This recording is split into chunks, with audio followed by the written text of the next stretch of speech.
Let's get away, mystery lady. I know the world is going crazy, but I can see you having my baby. Let's get away. Let's get away, mystery lady. I know the world is going crazy, but I can see you having my baby. Let's get away.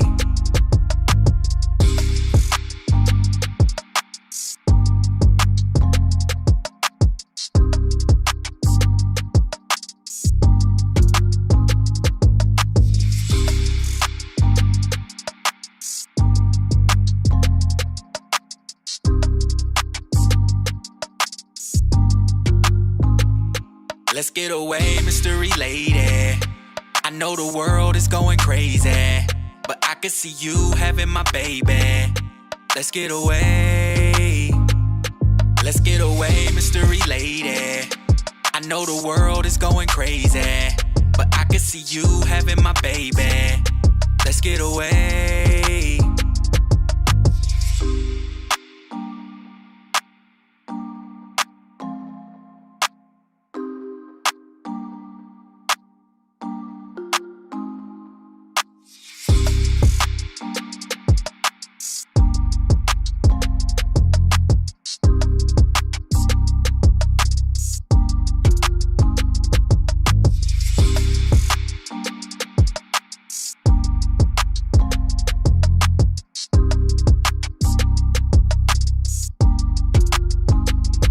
Let's get away, mystery lady. I know the world is going crazy, but I can see you having my baby. Let's get away. Let's get away, mystery lady. I know the world is going crazy, but I can see you having my baby. Let's get away.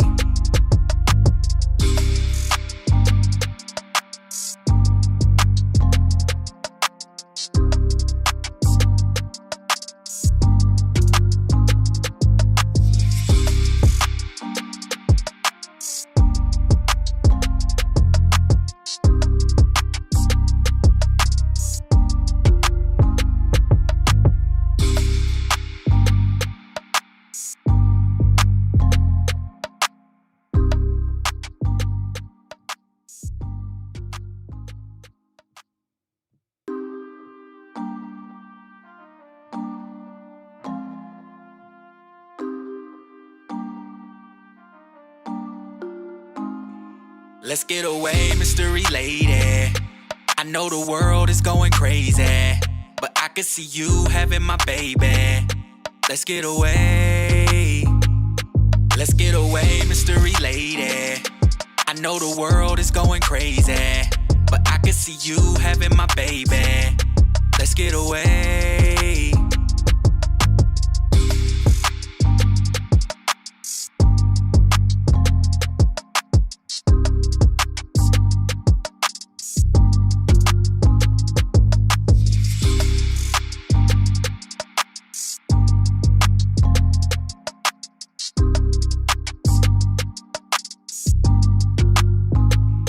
Let's get away, mystery lady. I know the world is going crazy, but I can see you having my baby. Let's get away. Let's get away, mystery lady. I know the world is going crazy, but I can see you having my baby. Let's get away.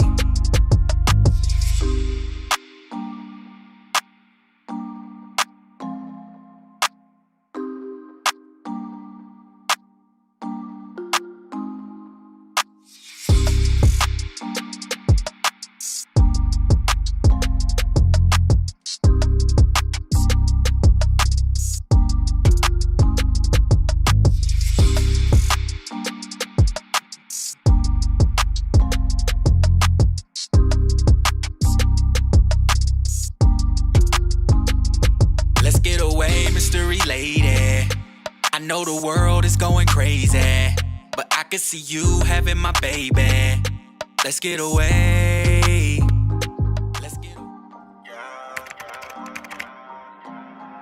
Let's get away, mystery lady. I know the world is going crazy. I could see you having my baby. Let's get away. Let's get away, mystery lady. I know the world is going crazy.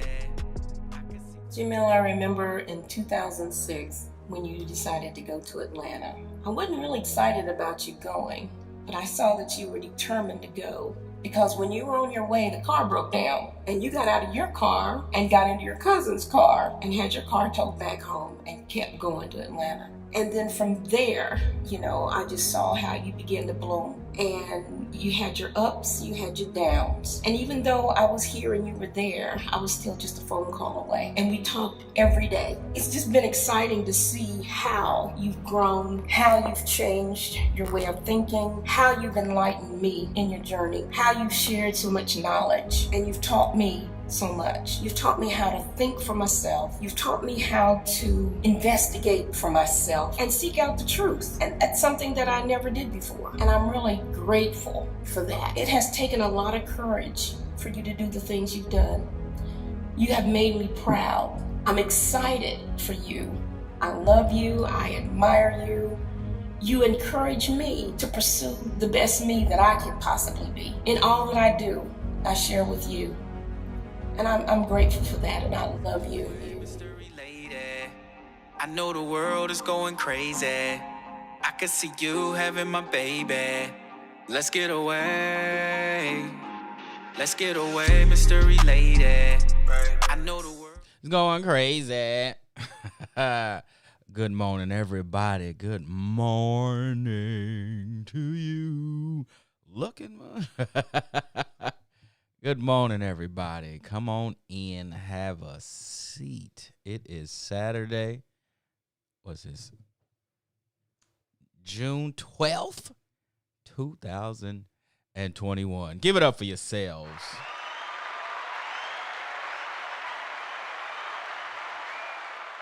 Man, can you believe we're 6 months into this thing?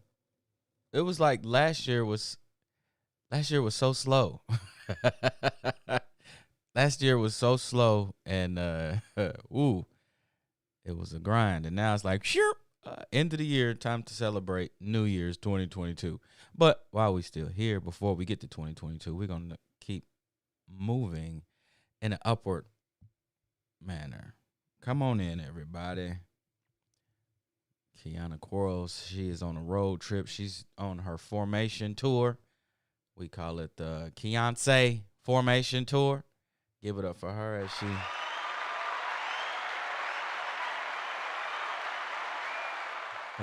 I need to put this sound effect on my phone so anytime soon. Just give it up for yourselves. All right, we're just going to keep giving it up. Good morning, mama. Now we can start the show. My mama done popped in. But yeah, Kiana's out on a tour, traveling the country, doing her thug thizzle in preparation for the summer and for the vegan festival that will be happening the weekend of July 23rd. I think I got that right. I know I got that right. I will be in the building, so make sure y'all come on out and check that out. Oh, man. We're going to deal with some, it's going to be a good show today. It's going to be a light show. Good morning, She. Good morning, She. We're going to be talking about rejuvenation prior to reinvention. Once you get to a certain point in your life, you follow the rules. You follow the rules. What's going on, Miss Garcia? Glad you could stop by too. Come on in and have a seat. And y'all help me talk about this because this is something that we can all relate to for the most part, at least a lot of people in my circle. So you start off in life and you're presented with a bucket of rules. These rules are created in different capacities, different levels. You got rules from the government. You have rules from your culture. You have rules in your household. Then you have rules for your circles, for your friends, and all that other stuff. as you go down the ladder of these rules, when you get older, you're like, nope, definitely not anymore. Nope, nope, nope. But you've followed all of these rules, and you've ended up at a certain point in your life, sort of similar to a fork in the road, because you realize what J. Cole said, I've come a long ways, but I've come the wrong way. Oh, somebody talk to me.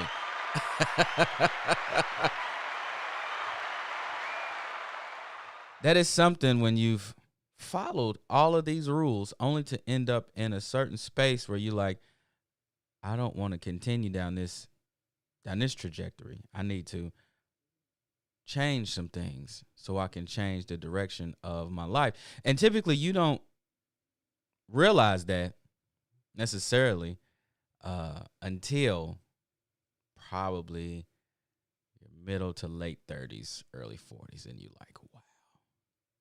I have so many conversations throughout the week from different walks of life, different regions of the planet. And it's ironic how I get some of these conversations like placed in my lap, because I'm like, I can talk about this, but do you really want to talk about this, ma'am, sir, or sir, ma'am, or whoever I'm talking to, you know? But there is an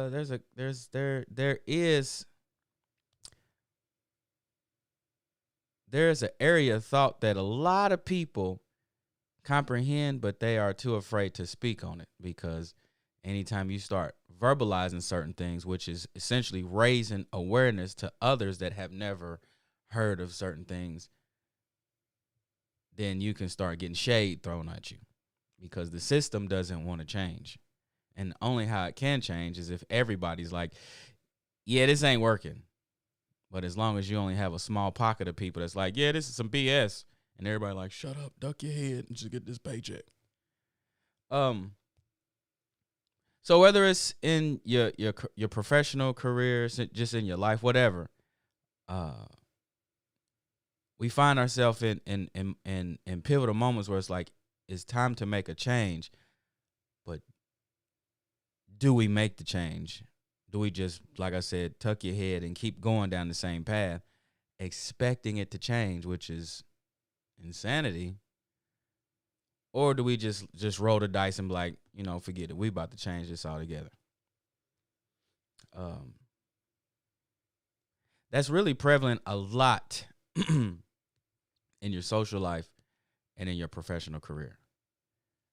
A lot of people that I went to school with went to school for one thing, and you talk to them now, they're doing something totally different.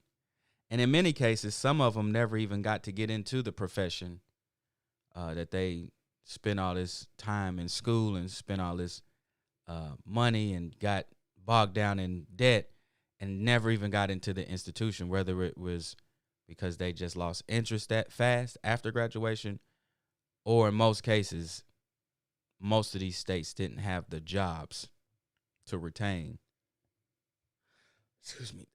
that graduate.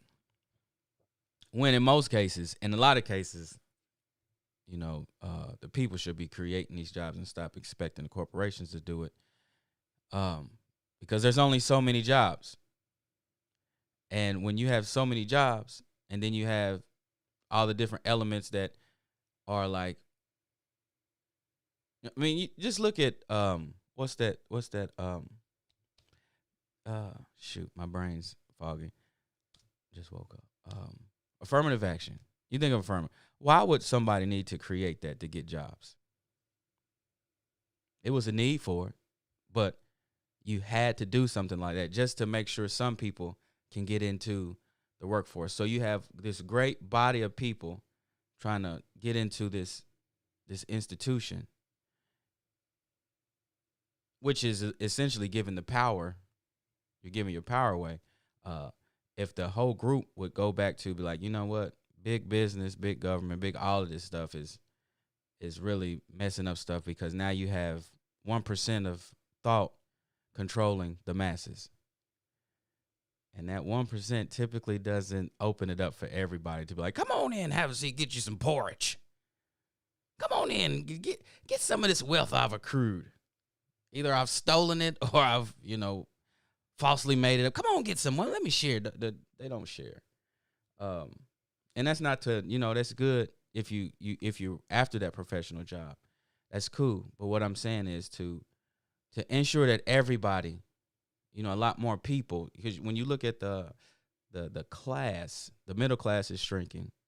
So if the middle class is shrinking, what is that doing to the lower class, which I don't, whatever. And the 1% stays the same. So, anyway, the masses, we have to start changing the way we think. And that comes to reinventing yourself. But before you can reinvent yourself, you have to be confident in making that choice. You have to rejuvenate yourself. How does one rejuvenate themselves? It's an easy process, you think? It's pretty easy. Do something you enjoy doing. Take a nap. Go outside. Be in nature. One thing that helps me slow time down is being in nature.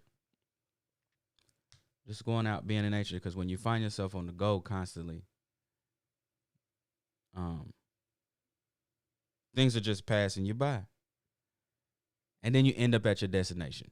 You didn't get a chance to really, as they say, smell the roses and see. One thing is telling is when you walk, outside looks totally different when you walk than when you drive. What looks different about it is you're actually noticing dandelions. You're noticing ants. You're noticing squirrels or chipmunks. Here in Georgia in the South, you'll notice lizards that change colors. And you're amazed because it's like, wow, it's been a minute since I've actually smelled freshly cut grass. And just like, when I smell freshly cut grass, that reminds me of football practice in Indianapolis, Indiana.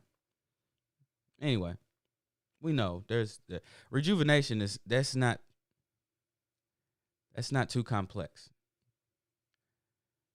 The in between rejuvenation and reinvention, that's the hard part, because you have all these different rules and all these what you can't do and what you shouldn't do and what are they going to appreciate? Are they going to like it? That starts to come in, cloud your judgment. You're like, man, I'm not going to go back and learn this. I'm not going to get a certificate in this. I could be a contractor and do this. I'm really good at this, but nah, I ain't going to do that. But look at what happened with LL Cool J. LL Cool J had disappeared. I mean, at least to our eyes. And then all of a sudden he comes back with that song. I think it was A. Marie. And he looked maybe 5 to 10 years younger. He had reinvented himself from I'm bad and I need love to a totally different brand campaign. LL Cool J was the first person that I've seen successfully reinvent himself. And sure, he had a big machine behind him, but people do it every day. What's the producer's name? Young Berg, who went from Young Berg to Hitmaker, reinvented itself. So you can reinvent yourself too. And you can do it while transitioning out of where you're at, or, well, let's stick with transitioning. You can stay in a spot and work in that certain sector or that industry or those friendships, or you can do that, but still be working on yourself. Work on your evolution, and then you'll find yourself kind of electric sliding on into the spot, and you're there, but you can't get there if you never make the first step to get there. It takes me back to a story where I remember I read that Don Cheadle started off his entertainment career at an open mic stand-up comedy show. I was like, Don Cheadle was trying to be funny? That would have been interesting to see. But now we know Don Cheadle to be one of the greatest actors of the 21st century. He would have never been in that position had he never jumped on stage and was like, you know what, I think I want to tell some jokes. And I know at one point in time in my professional entertainment career, I was juggling because stand-up comedy, the institution, once I saw what it was, I was like, yeah, I don't know if I can play by y'all rules, because your rules automatically suck. They have a very small percentage of people getting into certain positions while sort of suppressing and keeping this carrot in front of your face to keep the foundation of the institution going. But we're going to put all these other entities involved, and we're just going to handpick those that we feel that's best to push certain messages. And I was doing that, and all of my peers, well, some of a good handful of my peers, I saw them, climbing, and I'm like, man, I don't want to do that. There's things that I'm not going to participate in. So when thinking of that, I had to, well, what do I do though? Most people that recognize one talent, if you sit them down long enough and talk to them long enough, they'll recognize 2 or 3 more talents. These talents were things that were ingrained into you genetically, because everybody doesn't have the same talent. It's for you. It's your unique tool that you've garnered universally, that should provide some type of income, some type of way of life, some type of something that sort of helps to get you to blossom into your potential. So I started looking at all the things that I've done and that I could do, and I was like, well, you know what? Let's try this out.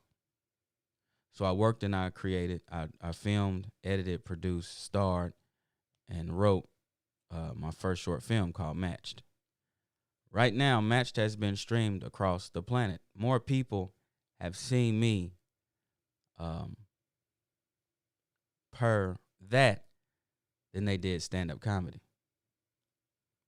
And I mean, I travel around the country, but I mean, it's different when people can see your work and, man, you've never come to a show. I put out some music. That music has also streamed around the globe. I started a podcast and then a morning show. These things have been viewed around the globe. Do I want to get back in stand-up comedy? Sure. That was one of my first loves.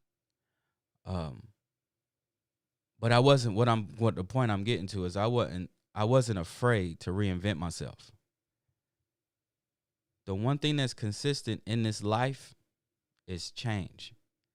If you're not changing, then you're dying. You're getting up out of here. So one thing I find is a lot of us want to stay safe and comfortable, which when you hear people give their stories and they say things like comfortability is the recipe for failure, or when somebody tells you, just do it, but I'm scared, just do it. The motivation that one that has been through that same fear, that has got to the other side of that fear, there's nothing complex to say. I mean, you don't have to have this long, drawn out dissertation as to why you should go forth and do it. So, especially for those that have already done it, it's like, listen, all these other words that people want the people that did it to say, it's just a lot of space. And I don't want to take up all that space. So all I can tell you is just do it. Just do it. Sure, people may laugh at you. Just do it. I remember comedians used to make fun of me for singing in my set. And at times that would make me question, even though I know I can sing a little bit. I mean, I ain't out here Luther Vandross and people, women's panties off or nothing like that. But if Al B. Sure can have the career that he had if Keith Sweat can have the career that he had, and these brothers put out phenomenal music. If they can put out music, I can do a little, ooh yeah. I can do something, especially on the stage, telling jokes. What's the problem? Why are you making fun of me? I wasn't necessarily conscious enough to realize they were making fun of me because of their insecurities. Because even if they could sing, they was too afraid to get on stage and sing because they were comics. But in most cases, the ones that made fun of me couldn't hold a note. And there was a sign of insecurity. It's like, oh, wow, he can do more than just tell jokes. You don't realize that until you take a seat and just start studying people. Had I let those jokes, that banter stop me from singing, I wouldn't have explored more into the musical aspect of me. I got a song out right now. It's part of the interlude of this song, Mystery Lady.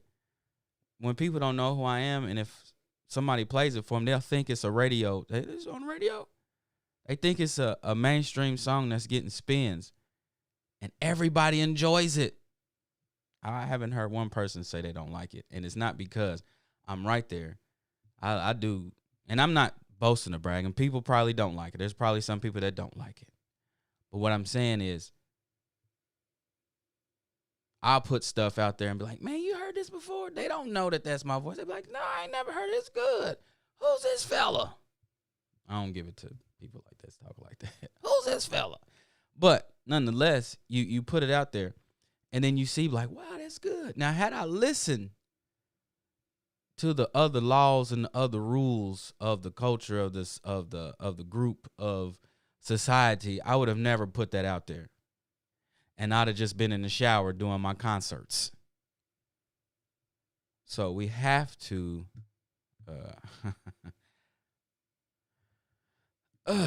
that's right, 100. And so today, it's funny that we have this, well, not funny, but I had initially had this idea in my head to have this conversation. And then I got a text yesterday from one of my Atlanta comedy friends that when I first got to Atlanta, I was introduced to. And, we check in with each other. We check in every once in a while. As you get older and you start having families and you start doing other things, a lot of times there's space that grows in between you. But this brother right here sent me a link telling me that he just wrote a book. And I was like, damn, this brother's always doing something different. And when he puts stuff out, it's not play. This brother can say, hey, man, I'm going to build a car. Whatever, you going to build a car. However long it takes him to build it, as soon as he built it, you're like, is that a Bentley? Did you do that? Yeah, I did. It's going to cost you $500 million. And you look like, well, it's worth it. It sure looked the part. And he this book, it's on Amazon right now. And it's called What I Wish I Knew About Money at 25. And I looked at the title. 25 being a very pivotal place in human existence, because that's around about the time your brain is developed, has completed its development.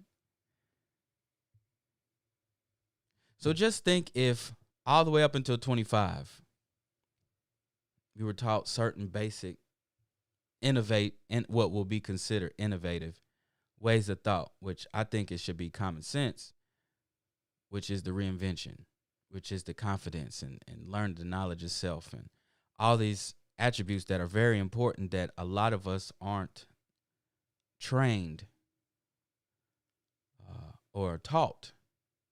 I mean, I said it before, when you think of the word discipline, I'd never heard that word unless, I know my daddy said it a couple times, and he got that from being in the military probably. And I do remember a principal, Miss Harris. If anybody's listening from 106, I think I remember Miss Harris telling some of the unruly kids, you need some discipline. I could be wrong though. But all these, but yeah. So, author. He's now an author. He was a comedian. I think he still performs stand up. Comedian, actor, and now author up under his belt. There's so many things that so many people that I come across on a daily basis that they can do. And because I am who I am, I'm like, you ever thought about making it a business? You ever thought about making money out of it? You ever thought about selling it?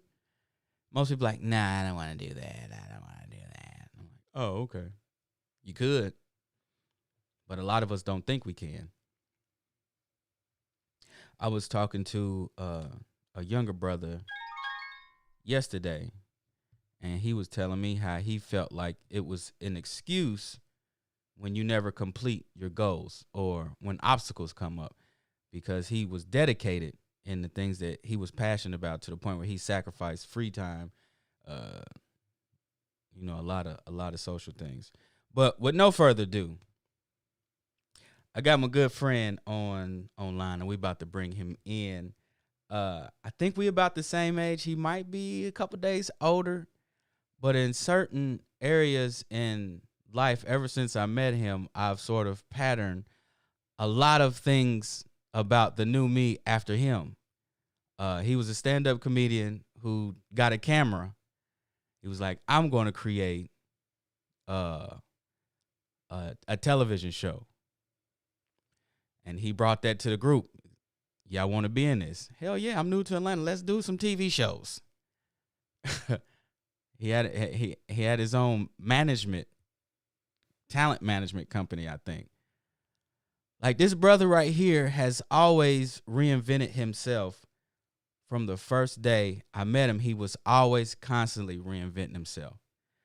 And I've had the pleasure of knowing this brother, I think, since 2007. Like most relationships, you've had some ups and downs, but you've had more ups than downs. And it's always a pleasure when I see my brother. And I want to welcome him to the Jamel Harley Morning Show, the new author, What I Wish I Knew About Money at 25. My brother, Mr. Alex Gardner, everybody. I even got some applause. That's nice. What's up, man? What's going on, man? How you doing? Nothing, looking like $1 million. Oh, that's because I just took a shower. I'm looking clean. All right. Hey, man, we got gray in our hair. Yeah, man. It's like if I try to cut it out, man, I'll just be bald. So I just let it go, man. You're going to have patches in certain spots. It's gone, but I'm bald.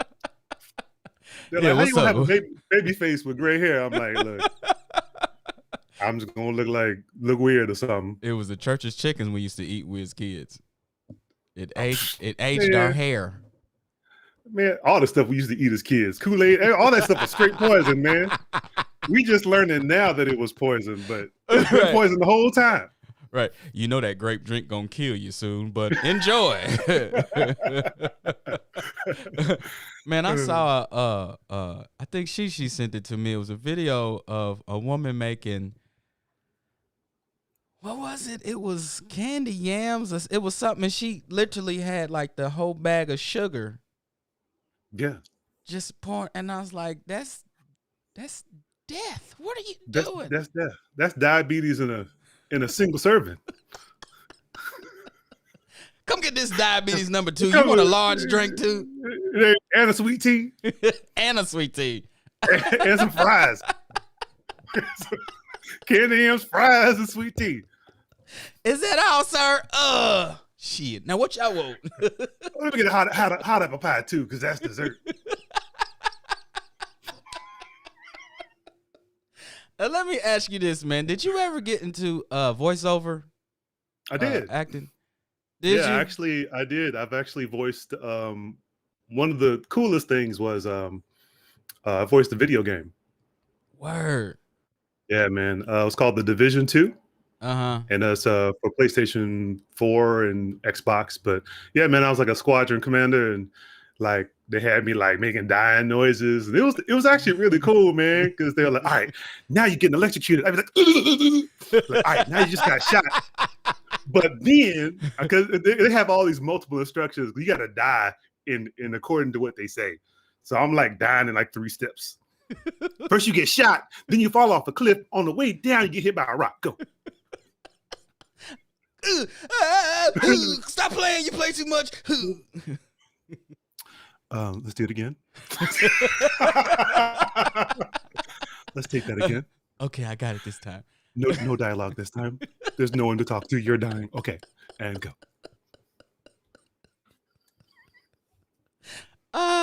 Hey, do you have a copy of that? No. Look, you know how it is. Like, you get hired for these jobs, and they be like, all right, well, we're not giving you a copy, so you're gonna have to buy that game. I'm like, that game about $59. So I'm gonna call my nephew, see he bought it, and be like, hey man, let me get that real quick. Let me get that. Yo, $69. That's expensive. When did you start messing with your voice like that? Really, since I was a kid, man. 80s cartoons just had so many different, and you know what I'm talking about. They just had so many different things to imitate. It was just fun. But professionally, I started doing that probably 2012. Okay. That's when I started doing like commercial voiceover, narration, stuff like that. Mm-hmm. Hit us with the Bingo Bear real quick. Bingo? What you want with Bingo? What you want? You want me to smile for you? You want me to be a friend to you? You want me to sing you a lullaby? How about you give me $5? How about that? Then I'll sing whatever the hell you want. How about that? Now, ladies and gentlemen, Bingo Bear is a cute bear that Alex turned into somebody's drunk uncle. We did a sketch with Bingo Bear. Matter of fact, we was part of a group called the Class Clowns, and we did a pilot that we was gonna shop to different networks. And Alex, let me tell you something. Let me tell you something real quick. See, you want to have somebody on the program, but you ain't paying no money. Okay, so next time, call my agent, and my agent will direct you to my wallet, because next time I better be getting paid to come on some show. It's Saturday morning. I could be drinking right now. Okay. Now, I don't look. You can say I'm an alcoholic, but I don't care. I want my first drink by 9:30. You interrupted my process. Next time. I'm sorry. I'm sorry, people. I'm sorry. Could y'all imagine Bingo Bear being on Sesame Street? he get fired. Big Bird, boop boop. Big Bird, Big Bird can boop boop. And then my all-time favorite is your Mum Ra. Voiceover. Now, a lot of people don't even know. We're getting to the age where you be like, you remember Miami Vice? And people are like, what is that? You mean like the Jamie Foxx? You're like, no. Let me stop talking right now. And it just, you're like, yeah, remember that? Yeah, okay, yeah. I mean, they did a remake, but never. I'm getting some coffee. Say, Jack, I'm coming. So I had some coworkers, and that one time we was going back and forth. It was there was 2 guys. One was older than the other, and the one guy was like, who's Mum Ra? I've never heard of that. But then the younger guy fell out. Really? Because he's a cartoon fanatic.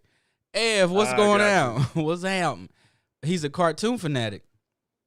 And so he knew who Mum Ra was. And he was like, hey, yo, let me listen to that. Let me listen to that. A matter of fact, Ev was there. My guy, Ev, he says, this is what started the Mum Ra mimicking. Yes. Because me and my other coworker, every time we see each other, we be like, no! We'll just start talking to Mum Ra, and people looking like, what the hell's wrong with them? So Ed was like, so this is what started all that? Yes, that's the guy right here that started. I am Mum-Ra. Ruler of Tereth and destroyer of the Thundercats. Thank you for joining the stream.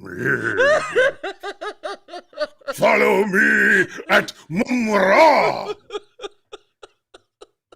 21 hot sexy dude. Dash ampersand. Yes. Oh shit! Do not unfollow me, or it will be your doom.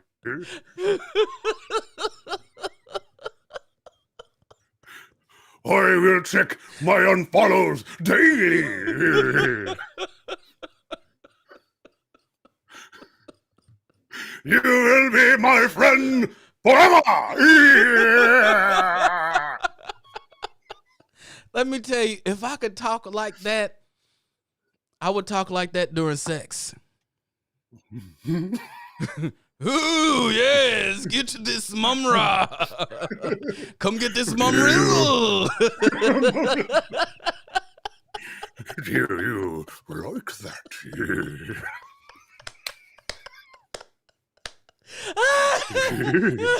Whose is it? Yes.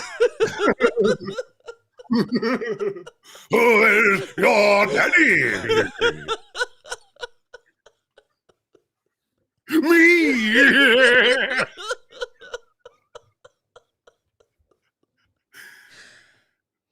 Okay. See, this is the hard thing about being yourself, because you're like, ain't nobody gonna buy this damn book.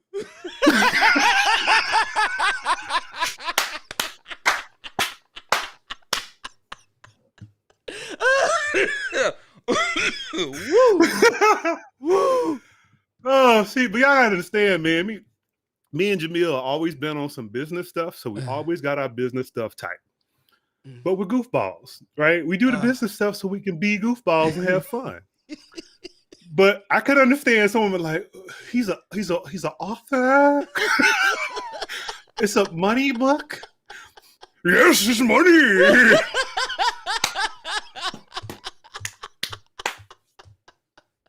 Ooh, what if you did an audio book and you just what I thought I wish I knew at 25 on third earth. They were like, hey, Amazon, I need my money back, bro. Basically. Let's talk about tax brackets. Huh? Yeah, I'm gonna go ahead and delete this. Let's give it a review. This is a Acme Acres. Basically, I want a Kindle Unlimited refund. Can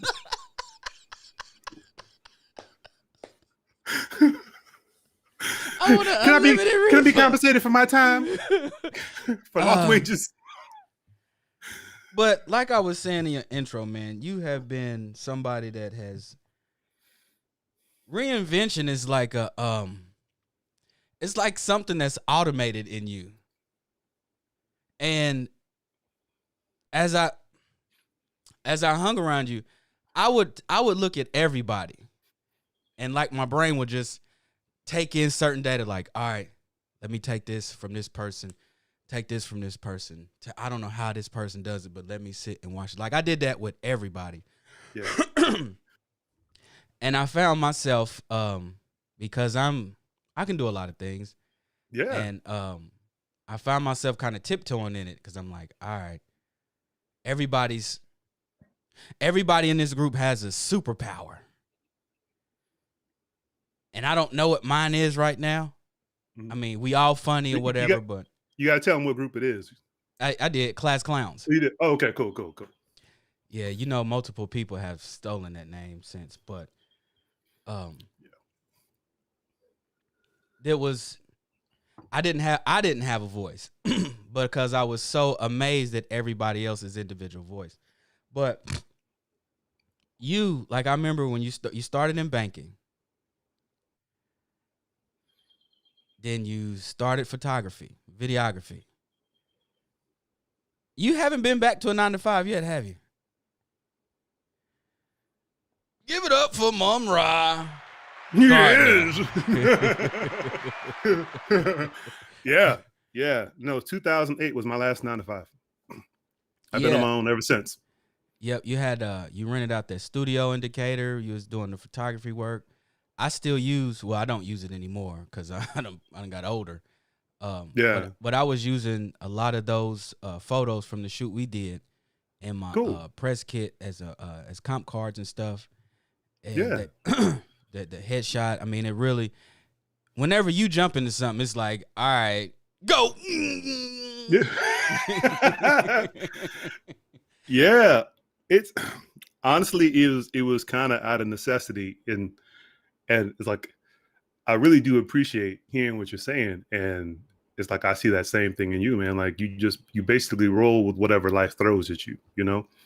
So in 2008, and I was doing 2003 to 2008, I was doing stand up, and I was working at a bank, and I would do, I'd be writing my jokes at work.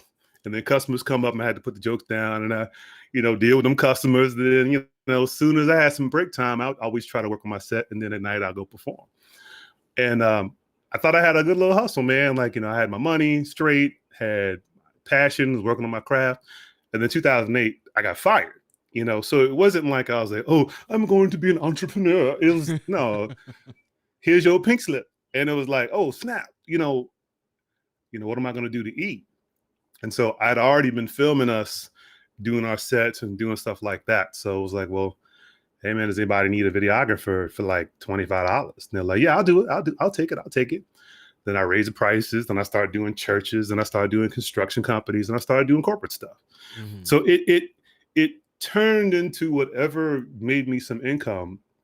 And along the way, I was able to say, all right, well, this type of video stuff, I don't really want to do no more. This type of stuff I'm not really suited for, and I'm kind of getting in fights with the clients because it just don't work. You know what I mean? Then I kind of found my niche, right? And then I was niche. I started finding my niche. I started finding different things that I was better suited for, and I was able to kind of cobble like a freelancing business for myself. And then within 2 years, I doubled my previous salary. So yeah, I was able to make it on my own. And it's so crazy because I know you talk a lot about this, just following your dreams. And that saying sounds so cliche, right? But if I were to just throw the cliche out the window, I would just say, look, it is possible to be independent and not have to work a job that you hate, right? Because I've been doing it for 13 years. It's entirely possible. It's just there's certain things you got to do with money that you can't do that you're not used to doing if you have a job. Because basically a job guarantees income every 2 weeks, every week, every month. And so you don't have to think about where is this money coming from? How much savings do I need? How much do I need to invest? What about my 401k? Like on your own, you got to do it yourself. It's kind of like this pandemic, right? A lot of people go around with crazy looking hair and it was like, all right, well, this pandemic ain't over. So I'm gonna have to start cutting my hair or go bald to do something, right? Mm-hmm. You're forced to learn how to do things on your own. And so that's what happened to me. And so I got good with money because I had a foundation in banking. And then I had to do it myself because I had no choice. Mm-hmm. So because I was doing it, and as the years went on, it was like 5 years, 10 years, 13 years. People are like, how do you survive and without a job? I'm like, well, first of all, I have my own business. And it pays enough to where I can do what I want. I work from home, and when I'm not working from home, I'm on set and I'm shooting something, or I'll act. And so I started doing acting. I kind of brought acting into the fold on top of doing the video. And basically I learned how to manage my money because no one was going to do it for me. Mm-hmm. So I had to learn about tax brackets. I had to do my own taxes. I haven't got a tax refund in 13 years. Oh, but see, yeah, my goal is to keep, I don't want a tax refund. I just don't want to have to pay any taxes. Right. So my financial situation is completely different from most people's. But because I had to learn that stuff, people started asking me questions. And that's kind of what prompted the book, because of my younger nieces and nephews and cousins would ask me, And I finally got to a point in the pandemic where I said, look, y'all just want to do a Zoom call or something. I'll just explain it. And they were like, yeah. And the next thing you know, my aunt called her husband's grandkids and this nephew called this, and it was like 6 people on the call. I'm like, whoa, I wasn't ready for all this. I just thought we was going to talk. Yeah. But it became something serious. I was making PowerPoint slides and everything. The next thing you know, I did that for 6 weeks straight on a Saturday for 4 hours straight, for 4-hour sessions, 6 weeks in a row. And from those presentations came this book. I talked about business. Go ahead. No, go ahead. Okay. Well, I'm saying I talked about, how to manage your money, how to pay off your debt, how to pay these credit cards off, how to do a business, like all kinds of stuff. Basically, anything that had to do with money, we talked about it, and I answered questions and stuff. That would be something. I was somewhere and I saw a billboard, and it was somebody. Did I send that to you? It looked just like you. I think you did. Yeah, it wasn't me. I know it would. That would have been crazy. Like, Alex Gardner's coming to a city near you to teach you about your money. Maybe one day. Yeah, you be the Money Les Brown of money.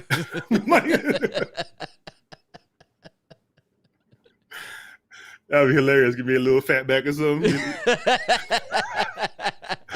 what you need to do? Let me tell you something. But that'd be so dope, man. I'd be showing everybody, look at this. This is what we did to Class Clown. Now he's telling people about how to get their money get together. Yeah.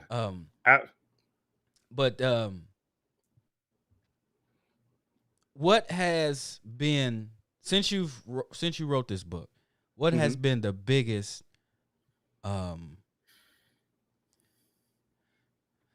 the most consistent thing that you've heard from people that know you from this book, especially the ones that have actually bought the book and read the book? Are they surprised? Or are they like, yeah, we knew this Alex is this type, he can do this type of stuff?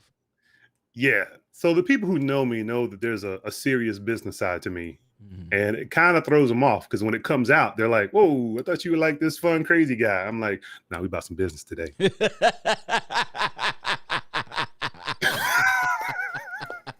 And then you're like, oh, okay, well, all right. I fill out your I-9, fool. And what was crazy is Alex would be like that during session, and if me and Reggie filling her, we would cuss or something, put $1 in the cuss jar. Yeah. But we're playing. We're having a good time. That's good, but put that $1 in there. Put that $1 in there. No, because it's like, I've always been like, I love foolishness and playing around, but I know that when it comes to getting stuff done, like there has to be like structure. And I know that rubs people wrong to some, sometimes, and I've had to fire some people. Okay. But basically you come correct or, go somewhere else. Yeah. That's just how I feel. But like I said, I love having fun, but there's a business part of it. The people who know me, like I said, they saw it and they were like, I knew you knew this stuff and you were talking to my kids and whoever about this, but I didn't know you was in it this deep. So when I told them I wrote a book, they were like, they're expecting some kind of, 75 page, 100 page. No, this thing's 280 pages long, right? Yeah. I talk about everything. I'm talking about insurance, health insurance, life insurance, like tax brackets, the retirement. Like basically I designed this thing to be where you can hand this book to a recent college grad or even a high school grad and be like, this is all you need for right now.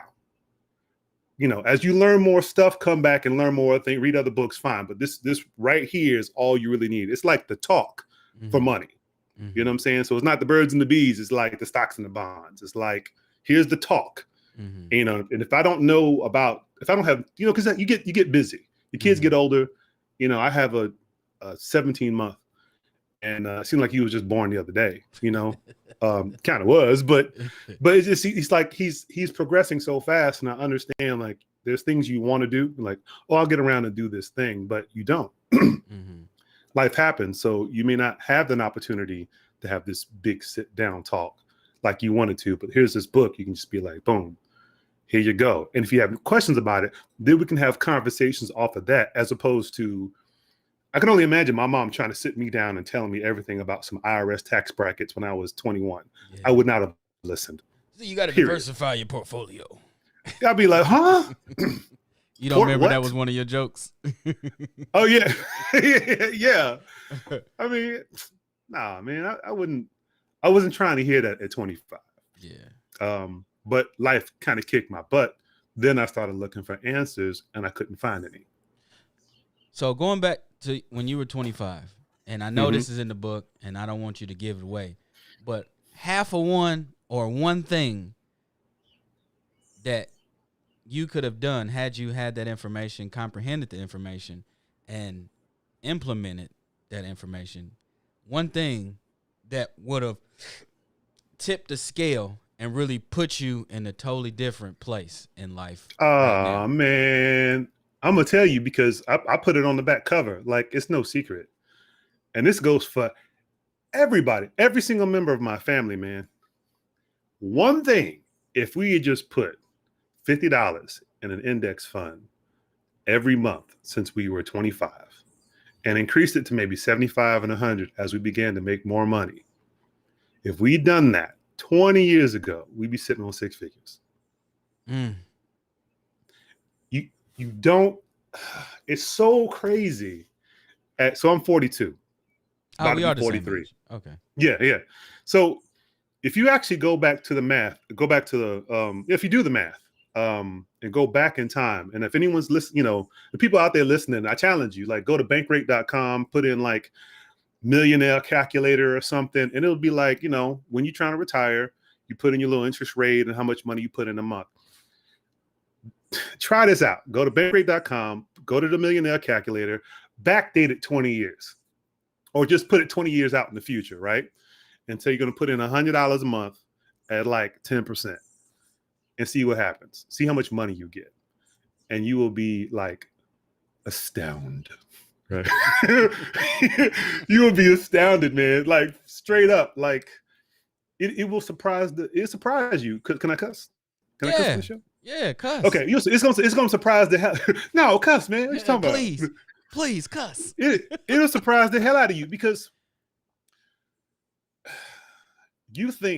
I thought, and I'm gonna speak for myself, I thought investing meant I needed to know about options and derivatives and like all them tickers that be found, that at the bottom of the screen on them. Because I would see those, I'm flipping through the channels and I'd see that show. I'd be like, it's intimidating. It's like, overload. It's so much, it's overload. It's like numbers everywhere. And it's like, blah, blah, blah, blah, blah, blah, blah, blah, blah, blah. And I'm like, I know I need to understand that, but it's just like too much. And the truth is, you don't need none of that. You don't ever need to turn to CNBC. You don't ever need to pick up a copy of Bloomberg. You don't ever need to have a subscription to the Wall Street Journal. None of that is necessary. They just make it seem like you have to know that stuff to just to start. It's complete nonsense. You can take $50 a month, go to Fidelity or Robinhood or whatever, and buy, $50 a month into like an index fund, and then that's it. Just do that every month, and then forget about it. Don't even look at it. Don't worry about what the stock market's doing. Don't worry about what the news is saying, up or down, or the Dow is up or down. Who cares? $50 every month consistently for 20 years, and you'll have six figures, man. Talk to him, somebody. So when you finally realize how this works, you're old, right? Some people are like 60, 70 before they realize this, right? I was reading an article on CNBC, and there was a lady who was 68 years old, and she's like, yeah, I just started doing this, mutual fund investing or whatever, and I'm finally back up to $38,000. Okay, $38,000 at 68 years old, that's not enough to retire, okay? If she had started when she was 28, she'd be a millionaire. People do not understand how simple it is to be a millionaire. It's not easy. Because, in the book, I equate it to saying that you're trying to grow a forest with a bag of seeds, right?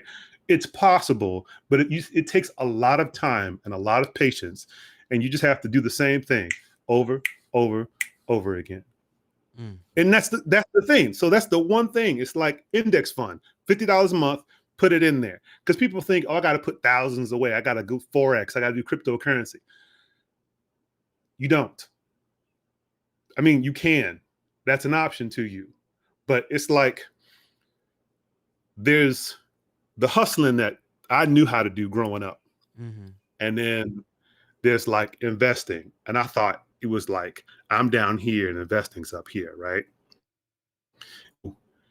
Instead of trying to do slowly and go up, I went straight to here. It's like I went from like no investing at all to crypto, right? No investing at all to Forex, like to options. Like, no, you're skipping all this. You're skipping it. Yeah. All this is like boring and safe and like, oh, you lost 2% today. Oh no, right? You ain't lose 20. You ain't lose 50. You ain't lose 90%. All this stuff right here, no one talks about because this is the stuff that makes you rich now. But this stuff is the stuff that makes you rich in 20 years, and you ain't got to think about it. You ain't got to look at it. That's that seasoning right there. You know what I'm saying? So if I'd done that, you done that, we wouldn't be talking on this platform right now. We'd probably be on a TV show right now. You get what I'm saying? Because we could fund our own thing. And that's another important thing. That's the whole point of this book. It's not just to say, hey, be smart about money. Like, no, control your damn destiny, man. Come on, somebody! Man, control your damn destiny, man. Because, yo. Hold on. Let that breathe a little bit. What's up, CC? Glad you could step in. Make it. Come on in, have a seat, girl.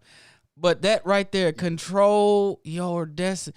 Control your destiny. Like, that is freedom. When you can control your destiny and not the Matrix. But go ahead, man. I just had to let that phrase. No. Go ahead. No.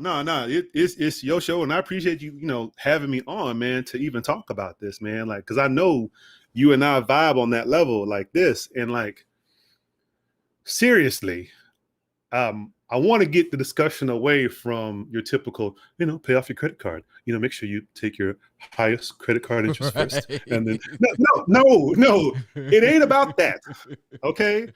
What it's about is that you can control your destiny and do the things that you want to do. Yeah. Because I know for us, our professional creative careers always been an uphill struggle, right? We have victories, then we have setbacks, but we're not as high as where we want to be. Why? Because it always comes down to one thing: money. Money. I want to film this. I want to shoot this. I want to do a one-man show. I want to travel to California to get my face seen. I want to do this. I want to do this. But no, you ain't got no money. So if you go into California, you're in your van and it's broke down and it got just enough life to get there. Now it's broke down. Now it gets impounded. Now you're homeless, right? Or you trying to go to New York and you living with 4 and 5 other people and a dog. You know what I'm saying? You basically got your stuff in the sink, trying to survive and live because you don't have any money, right? But what if your parents had enough foresight and knew what I'm telling you now, the stuff that's in this book, if they knew to put $25 since the day you were born every month in your account, by the time you turn 25, you'd have about 60 grand. All right. How would your life be different if you graduated from college with 60 grand, 90 grand, 100 grand, depending how much money your parents put in? I'm talking about $25. We're not talking, because that's the misconception. The misconception is investing is like thousands and thousands. You got to be rich to invest. It takes money to make money. We hear that all the time. Yes, but it's an overused statement, and it makes it seem like the money you have to use to make money is in the hundreds or the thousands. No, it's in the 10s and 20s, brother. I promise you. You want to eat or you want to invest? It ain't no in between. See that, and that's the lie. And it's perpetuated by, one, a lack of understanding, and two, people who benefit from you staying broke. Because ultimately they need you. Okay, so think about this whole, not to turn it too political, but they're ending unemployment for a lot of different states, right? All the evidence states that this unemployment assistance is helping people and it's not really keeping them away from work, right? But let me ask you this. All the places that are advertising that they need work, what kind of businesses are they? Subway, Wendy's, Walmart, right? Are those real? Are those jobs a 35-year-old wants, a 40-year-old wants, a 50-year-old wants? No. So you get the situation where people need poor people to work them chicken plants, to work them assembly lines, to work them Amazon, to box shit up, right? We need you to do all the undesirable stuff so we ain't have to do it, right? Because none of these governors and whatever they're not working at Walmart. They don't want their kids working at Wendy's. They want you working at Wendy's. And that's why I wrote this book. Seriously. So, because I have a family member and she was working at Wendy's and her coworker had a heart attack and died, not at the job, but, passed away, right? And he was maybe like in his, late 50s. And I asked her, I was like, did y'all have some kind of like, funeral or whatever, some recognition for him at work? And they were like, nah. Like, did they allow y'all to go to the funeral? They're like, nah, we're short staffed. I said, so one of y'all died, straight up died. And none of y'all were allowed to celebrate this man's life or even take some time off to do anything. They're like, nah. I said, so that lets you know right there how much they care about you and why you cannot continue working there. So these jobs that aren't being filled are not jobs people want. They want dignity, they want respect, and they want a choice. And that's why you have to really take control of your money, because obviously the government is not going to do it for you. I didn't mean to preach. No, you got me speechless. I want you to keep talking. Can somebody get him a glass of that juice that got the little drizzle, the mist on the side? And come on, somebody. I got a little something. But no, that's real. And if we had more passion for that type of stuff, I was watching the TED Talks years ago, and this I don't know who he was. I think he probably was a sociologist or something, but he said, in the coming future, you're going to be inundated with so much entertainment. And he said the entertainment industry is going to open up the gates to let anybody and everybody participate, but only the people that are going to participate in dumbing down the masses. And that's to keep you so inundated with it, so you're not really seeing or touching or comprehending. You're not embodying the real information that's going to keep you out of, these systems. Absolutely. And so when you turn on the TV, then after he said that, here comes reality TV. Yeah. And and people are like, I love me some ratchet TV. That's a virus.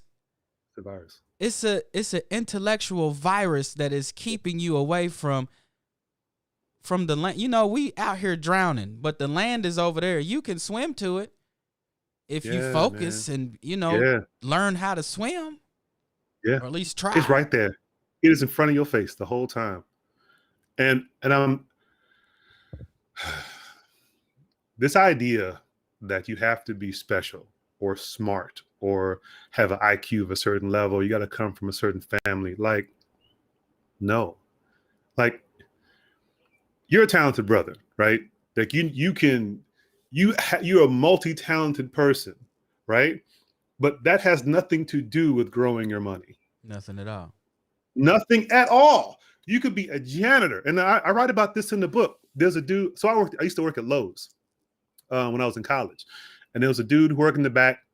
He'd been there forever.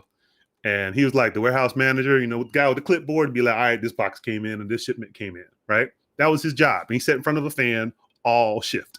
And he didn't do no work. He had a beer belly and everything. He was the coolest guy, man. One day he was fun, man. But he didn't do nothing, man. So I remember going back one day and I was like, yo, where's so-and-so? And they were like, oh, no, he retired. I'm like, retired? What are you talking about? Like, I mean, he had some salt and pepper, but I didn't consider him old, right? Maybe like 59, maybe I would even say 55, right? He's not old, right? So he's like, no, he retired. And found out dude retired a millionaire. What? A millionaire. Because he participated in the Lowe's 401k the stock had split on split on split, right? And just if anyone doesn't know what that means, it means that, let's say, for example, the stock goes to $100 for one share. They may say, okay, we want people to invest in us, and so we're going to make the shares cheaper. So we're going to do 2 shares at $50 each. So we're going to split it, right? And again, that's the idea behind that, is to make investors feel like they can buy more shares, and it's not so expensive to buy shares, right?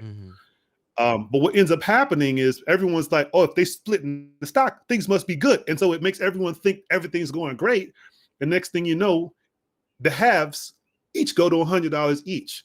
So what used to be $100 is now worth $200, like really quick. And so the low stock had split on 3 or 4 different occasions. And his investment just basically kept doubling and doubling. And he worked there for like 20 years. Retired a millionaire. You know what I'm saying? It was a dude who sat in front of a fan, who had a beer belly, didn't shave half the time, but he knew he didn't have to. He was just trying to get his retirement. Just trying to make it to the finish line. To the finish line. He had checked out 5 years ago, and he knew he could. You get what I'm saying? Like, that's what I'm trying to tell people. Like, you think, oh, I got to be like Chris Rock. I got to be like, Ariana Grande. I got to be like this super producer mega thing. No, you don't. You can be the most normal, unknown, average human being, mediocre human being, if you want to be real, and still retire a millionaire, as long as you take action and you're consistent every single month. It's that simple, man. You ain't never got to turn on CNBC ever. Yeah, you ain't got to confuse you anyway. It's gonna confuse you. That's the whole point. Like, you talking about media, right? And entertainment. It's like boom, boom, boom, boom, boom, boom, boom, boom. Of course, the idea is like, let me not get started. Obviously I'm not smart enough, so let me not participate. Here's another thing. Like, it's the pandemic. A lot of people have been unemployed. I'll even put it like this. If you've ever looked at a job description, like you're trying to get a job, and you pull it up and you're like, here's the requirements. You need to have 10 years of this and 15 years of that. Oh, you got to be certified in this. And you're like, who the hell has these qualifications? And you don't apply. And you don't apply. And the person that got the job don't have none of the qualifications. They just apply. They straight out of school. They don't know shit. You get what I'm saying? You work with, all of us have worked with people like that. But like, how you get this job? And as Black people, you know how we feel like we got to be overqualified. So if I can't go above and beyond the job description, I won't even apply, because I'm programmed that I can't just be like everybody else. I got to be better than. So if I see the description and I see that I'm not better than, and I'm missing some key points, I'm not even going to apply. It's sad, but it's true. You know what? Funny story about that. This was in the recession, 2000 and probably 11.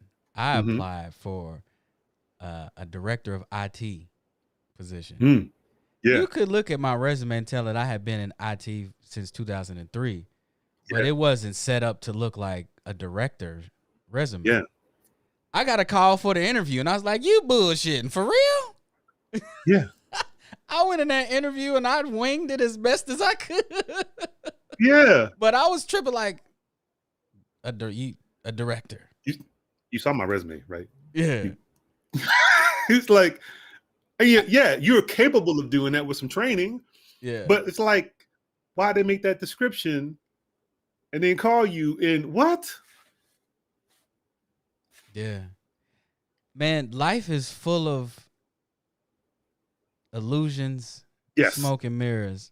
Yes. And a lot of stress just to keep the brain from fully functioning. Yes. At all 12 cylinders. Because if you can get your brain to really be efficient and optimal in its work and stuff, you can work around all of these obstacles. Yeah. Because those obstacles are placed there, right? There are a few absolutes. You jump off a building, you will die. Okay. With no parachute. With no parachute. There's gravity, and there's we can't breathe underwater. Like there's certain absolutes. Right. Everything else has been put there to either stop you or slow you down, discourage you, or to manage the inflow so that people aren't being overwhelmed by people seeking opportunity. Mm-hmm. That's why you have gatekeepers. But those are human constructs. Those are human things that are put in place in your path so that the desirable people that they want get through and the undesirable people do not. Mm-hmm. Right?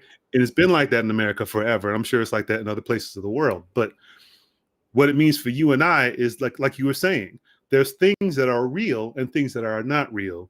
And when you just say, all right, I'm just going to ignore what seems to be conflicting information and just apply anyway. And you get a phone call and you're like, ain't that some hot? Wait a minute. I shouldn't even gotten the call. You know what I'm saying?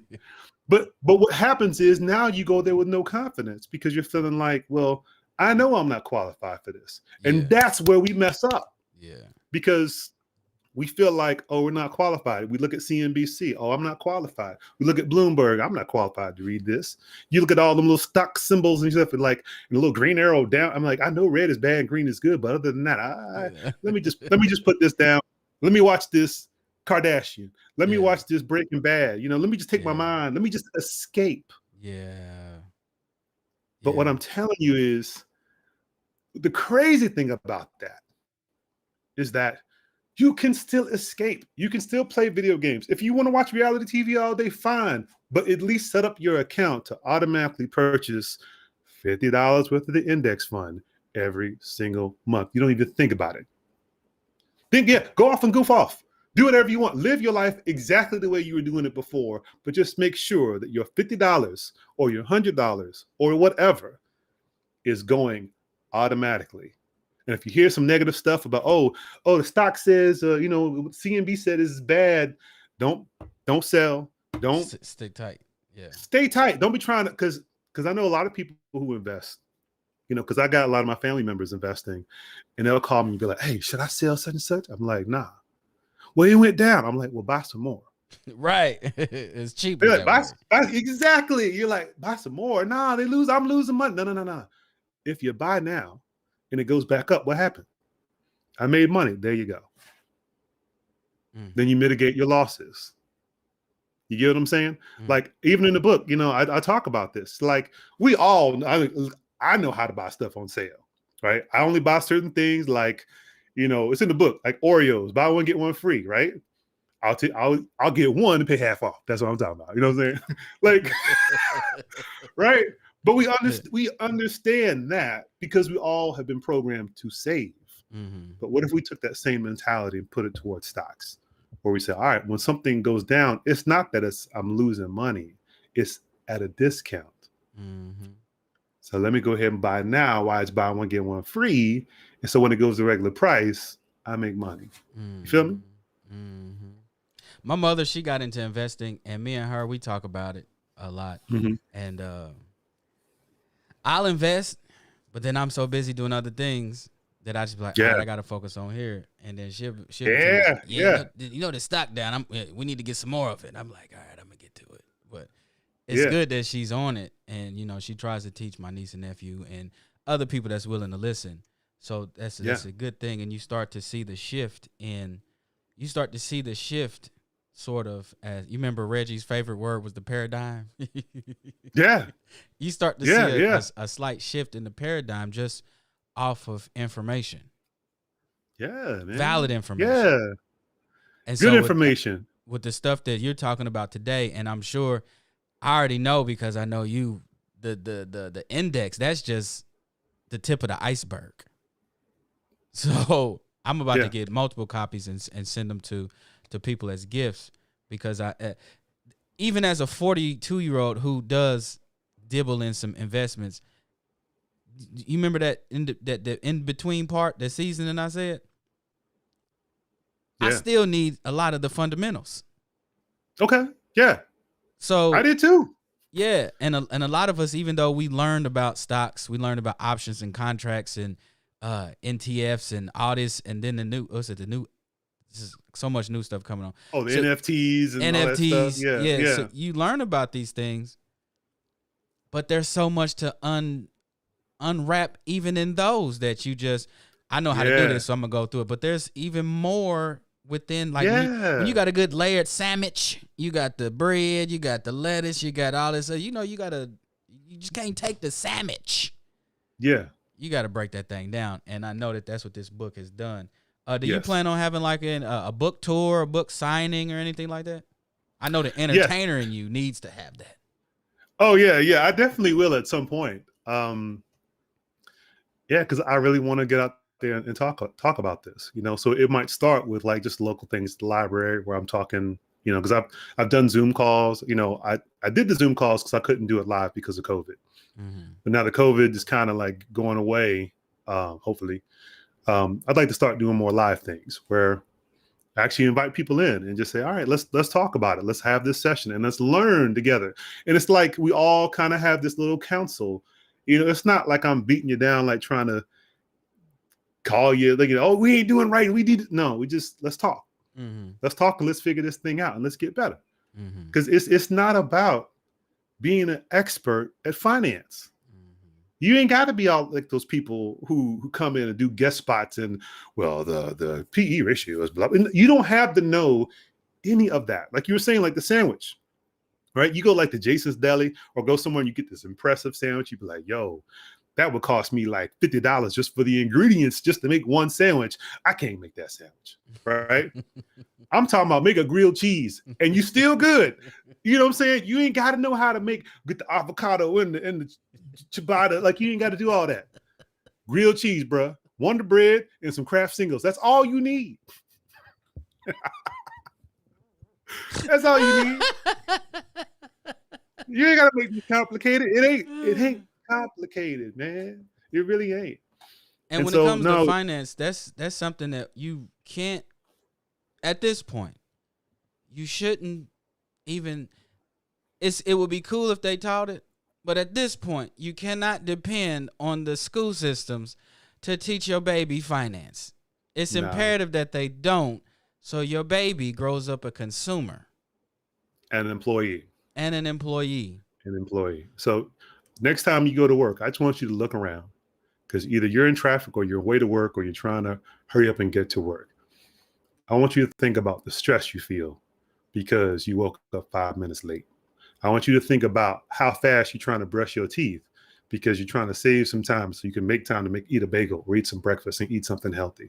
I want you to think about the fact that when you get in traffic, there's a whole bunch of people surrounding you sitting still, all trying to get somewhere, but can't because there's too many of y'all on the road at the same damn time.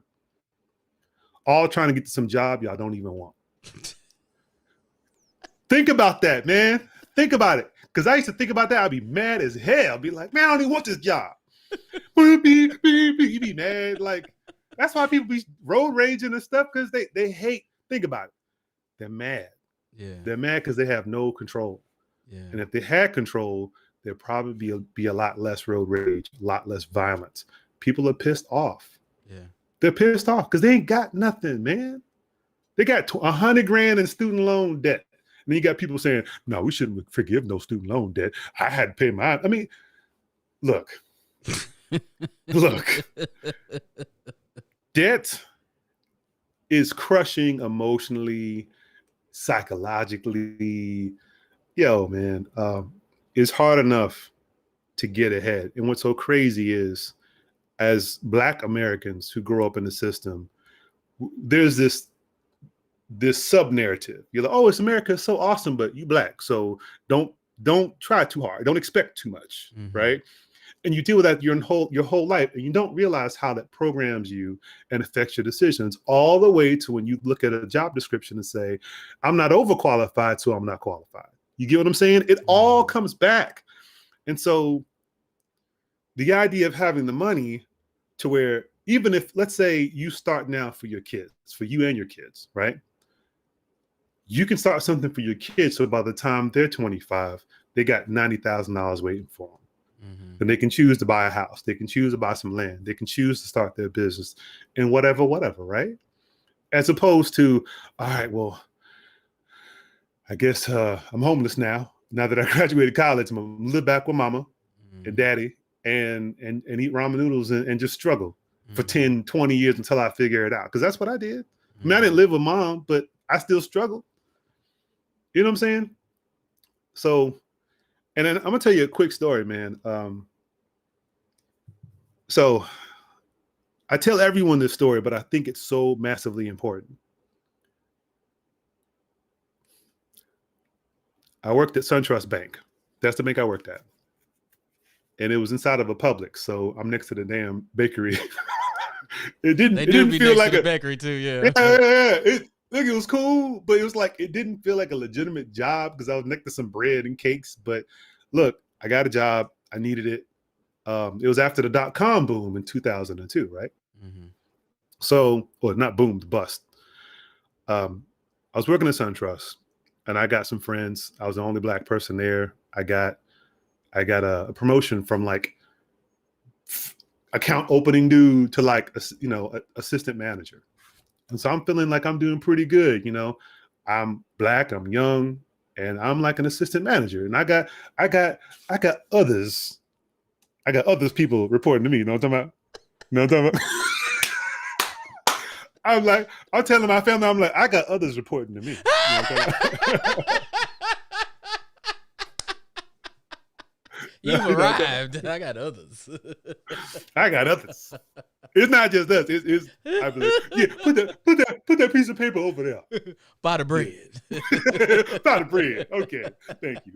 Good job. Good job.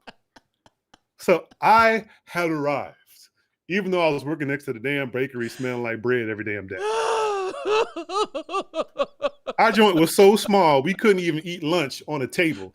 We had to like sit up on the counter and eat next to the coin wrappers and be like, but I had arrived. So one day, in those little branches, you don't have like a full staff. You have people who go around from branch to branch to do different services. Like we have like an investment person, we had like a mortgage person. So basically we would initiate the conversation and then like send an email to someone and say, all right, come talk to this person at this time. And we had like a little office space and they would come talk to them, but they didn't work at that location, right? They're basically just like floaters. So we had a new investment lady come by. She was our new, investment person for our area. So she came in, she's like, hey, I'm introducing myself. She was an other. Okay. So we had, in my branch, it was me, the only black guy, an Indian young woman, a white young woman, a white guy, and the white older guy was my manager. Coolest guy in the world, by the way. But yeah, basically, it was me and the Indian girl, the only minorities there. So the investment lady comes over and she's, I'm introducing myself. Here's my card. If you have anybody, talk to me now. Here's my cell phone. Here's my email. And so we're like, oh yeah, cool. And we're thinking she's on her way out, but then she stops. She turns to the white male who's younger than me. And she's like, hey, so, what about your investments? Are you good? And he was like, oh no, my mom and my father got this, and I got my portfolio in this. And then the Indian girl, she's like, oh yeah, and we're invested in this. And then the white girl's like, oh yeah, they're all younger than me by like 5 years. So I'm like 27, they're 21, 22. Some of them still in college. And they're having this conversation. It's just lively, talking about all the stocks and the portfolios and the derivatives. And I'm sitting there like, can you put that paper over there? And listen, break's over, ladies and gentlemen. I need you to put that next to now. I need you.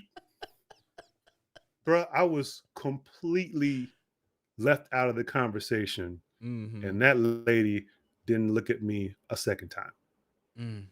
She never asked me, what about you? She didn't even look at me. The assistant manager. The assistant manager. That has arrived. I got others reporting to him.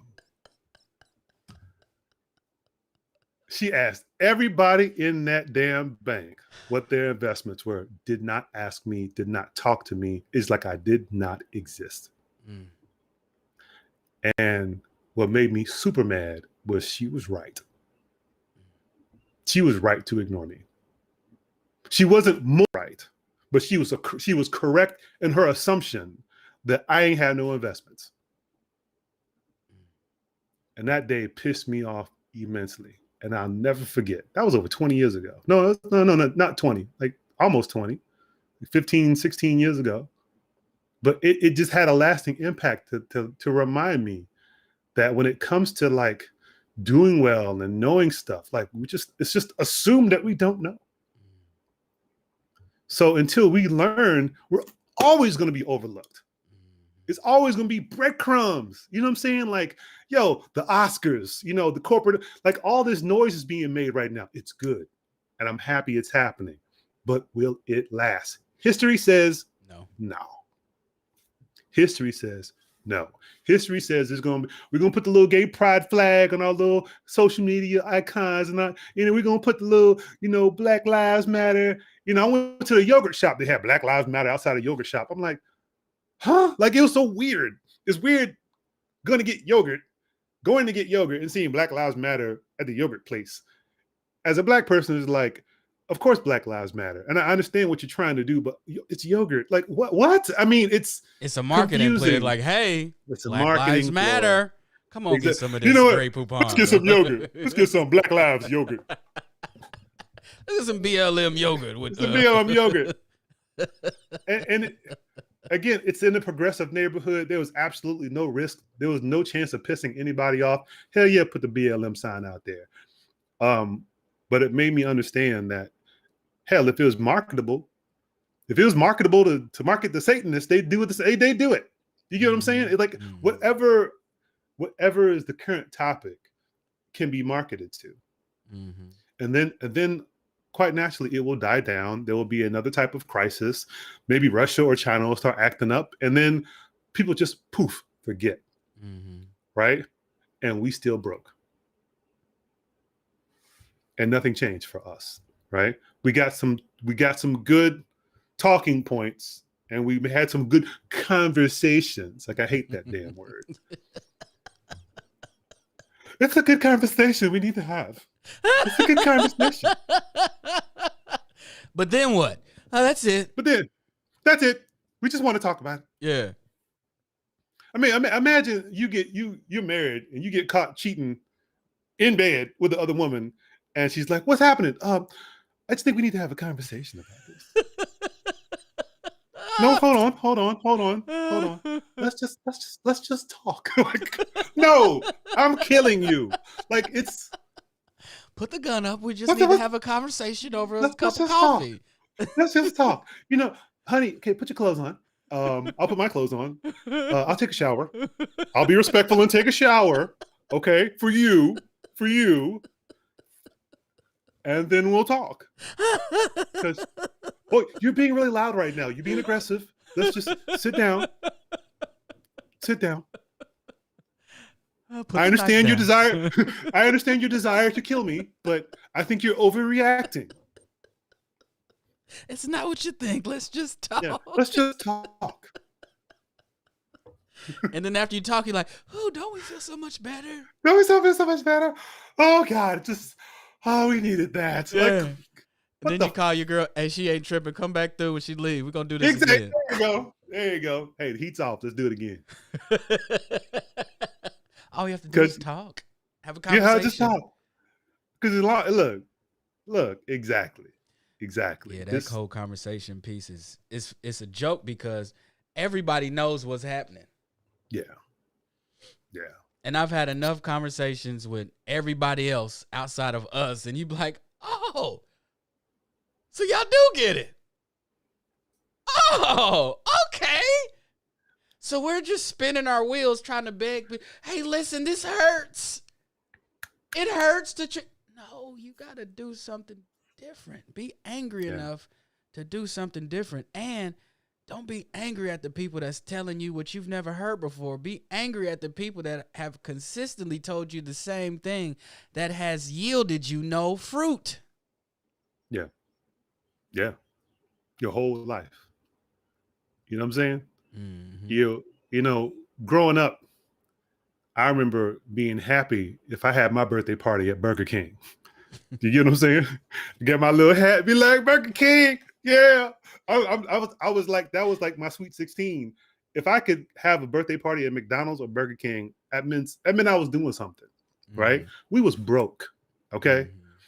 And my mom did a very good job of making us feel normal.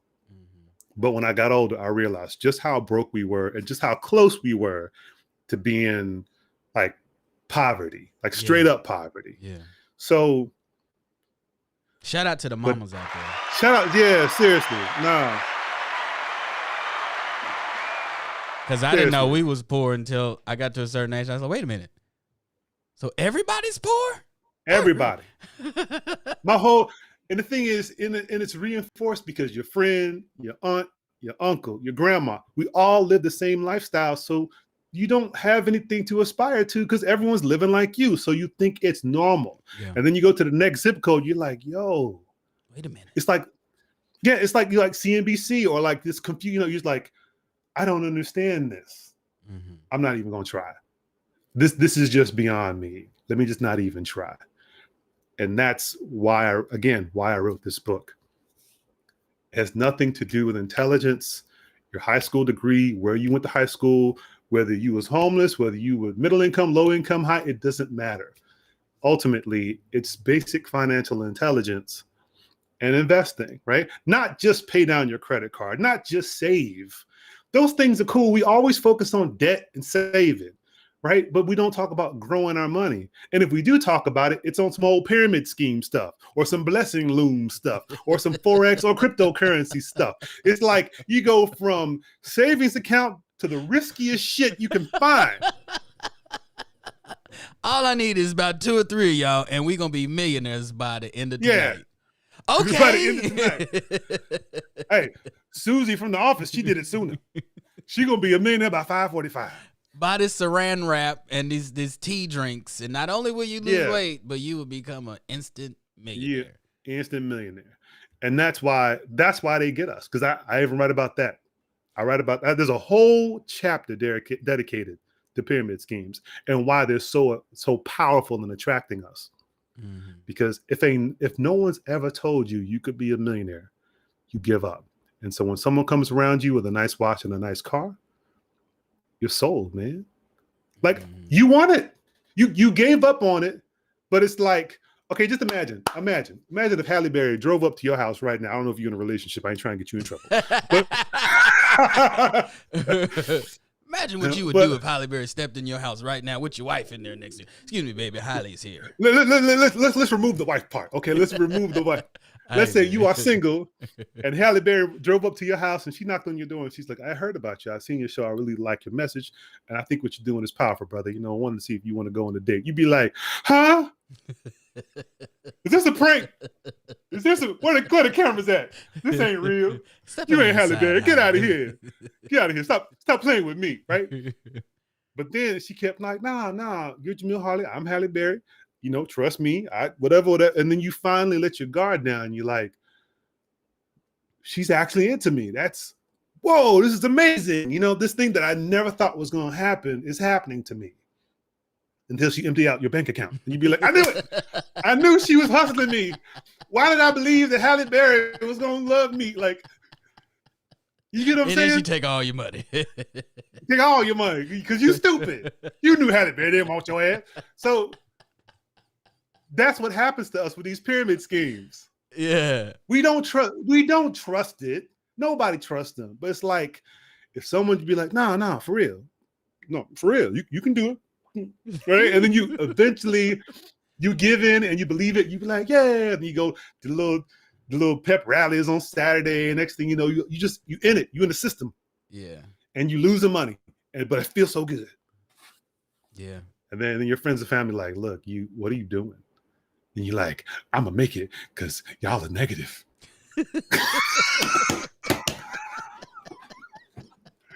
Y'all some haters. I'm gonna be a millionaire. That's why we can't grow as a people. The crabs in the buckets. Yeah, y'all some crabs. I'm gonna hang out with my new friends on Zoom that I've never been around. Exactly, man. But that's the allure because we feel like we ain't got no other option. Yeah. So we're prime prime suckers. Yeah. Yeah. For real. So that's why I'm telling you, don't need to do that. Mm-hmm. And that way you take the power away from the people who can try to take advantage of you because you know better. Mm-hmm. I talk about timeshares too, same thing. But I talk about, because here's the thing. Here's the thing.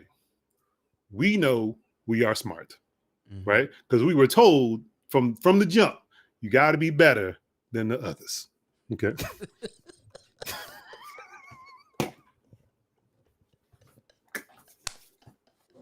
I feel like there should be some type of dun dun dun dun where you get out.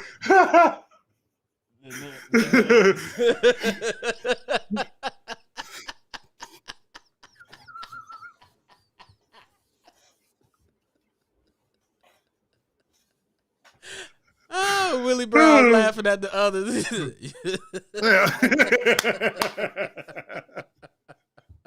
I mean, because you know about them others.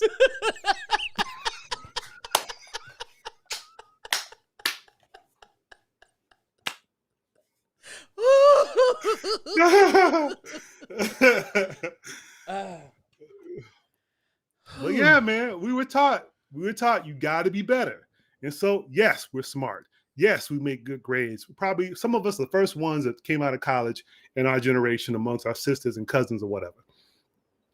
We're competent, professional, blah, blah, blah, black is beautiful, blah, blah, blah, right? We get all that, right? But what ends up happening is we're not equipped to grow our money, so we have to work.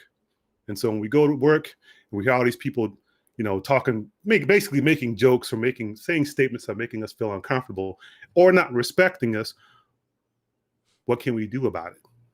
Nothing. We just have to take it.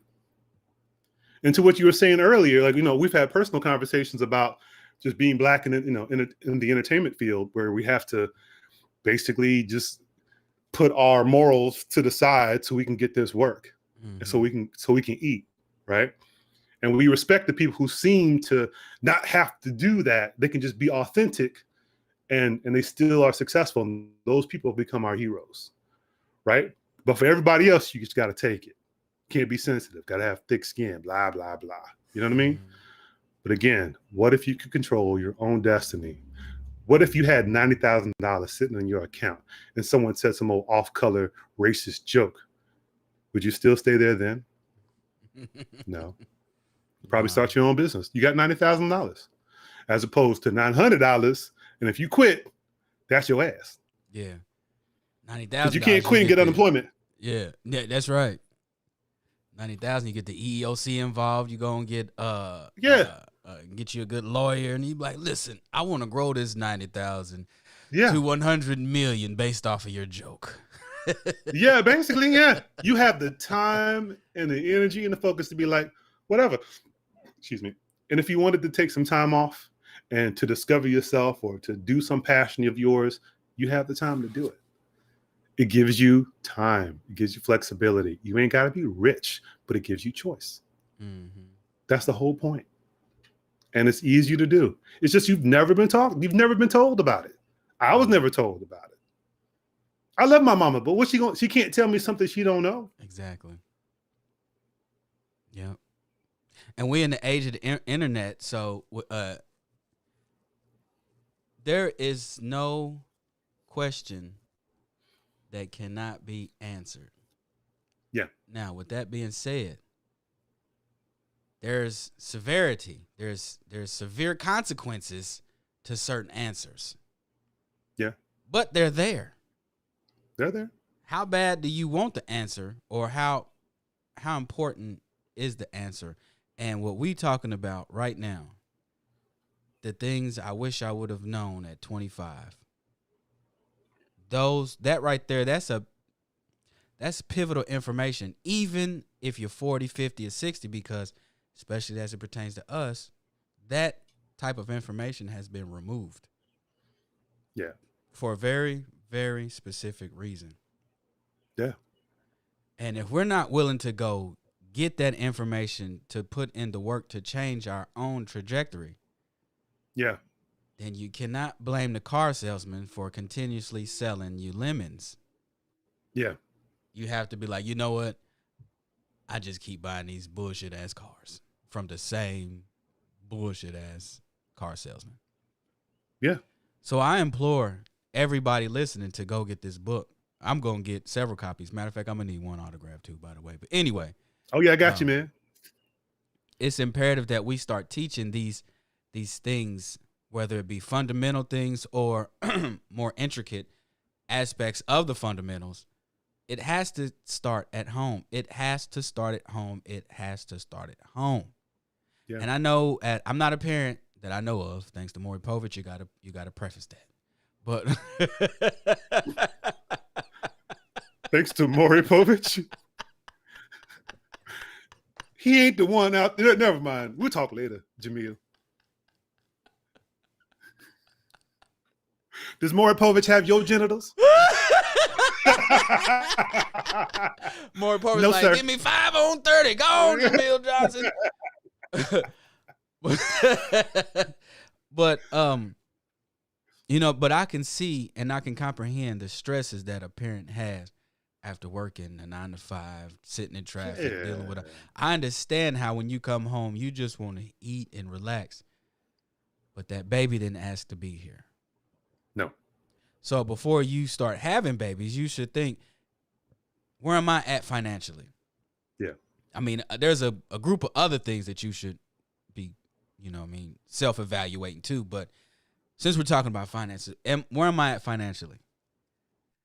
And it's not just that I have a good job, because you cannot pass good jobs on to your children. No. You can pass the idea of, hey, my daddy is an architect. I want to be an architect. You can pass that on. Yeah. But you working for an architectural firm, you can't be like, hey, my son going to come in. You can't do that. I mean, you can bring him to unless work, you own it. Unless you own it. And so, because I've had conversations with women at different phases of my life where they want children, and I'm like, I'm not where I want to be. And not just where I want to be. Like, I'm talking about, I'm not at an understanding of where I should be in the future as far as resources and money is concerned at that period of time. Yeah. And I know they damn sure didn't, because they took every last dime they had and bought shoes, bought clothes, bull crap. So I was like, no, I ain't trying to have no baby with you. No, that was smart. Yeah, that's a double trouble. Because and I had to tell this to this one sister I was dating. I was like, you can't give your job to your baby, just because you have. Because I've had jobs all my life. I've had variation, different places of employment. I've been all over the board, and I know that I can't pass that on. So before you even have a baby, when you start dating and you start going out for some date nights and, things start getting hot and heavy, think to yourself, say something happens. Are we going to be prepared in the future? Do we have a certain mindset that is open to learn right now?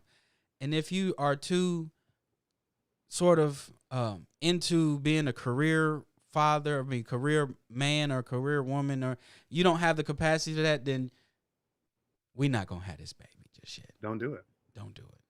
Don't do it. Go ahead and keep yourself strapped up and be safe. Don't have that extra fun. No, man.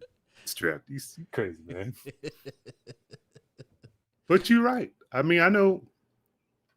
Look, man, I know this ain't a dating show, all right? But the fact is, look, I respect Black women have come a long way, and they deserve everything they're getting, and they deserve to have the careers and the money that men have made for all these years. They deserve everything.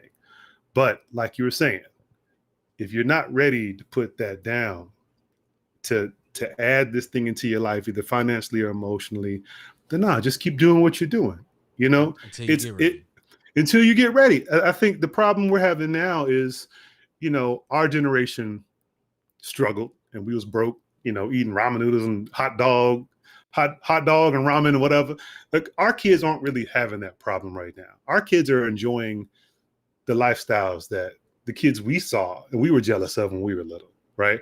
So it has gotten better, which is great. But with that extra success comes it's like we sacrifice less for the people in our families. We see people as accessories, and we just want to succeed and have kid at daycare, husband over here, wife doing something over here, while we can continue grinding for our own success. That has to be a conversation y'all have. So y'all work that out to where it's everyone's winning. The child is winning. You're winning. The husband's winning. It can't just be one person's getting everything they want and everyone else just got to follow along, right? Mm-hmm. It can't be that way. Not for men, not for women, not for kids. It can't be all about the kid. There has to be love. There's different things that we don't really talk about, because I grew up in a single parent household. It was just me and my mom. Well, my mom and, 4 kids. So I didn't have like an example of what marriage was like. I had to figure it out on my own. Just like this money thing, man. Like I had to figure out everything on my own.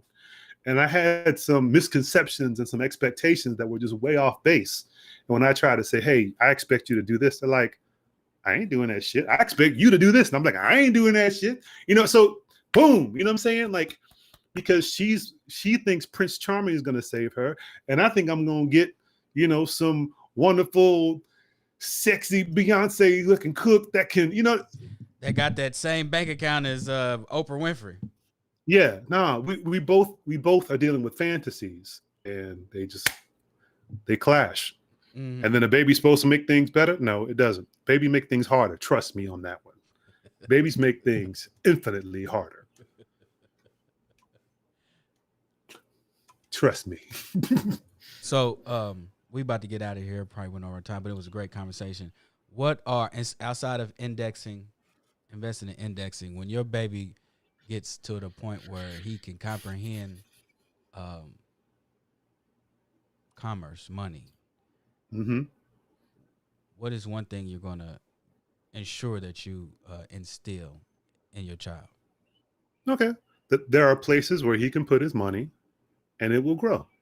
It will grow slowly, but if he just puts it there and leaves it alone, it will grow without him having to do anything.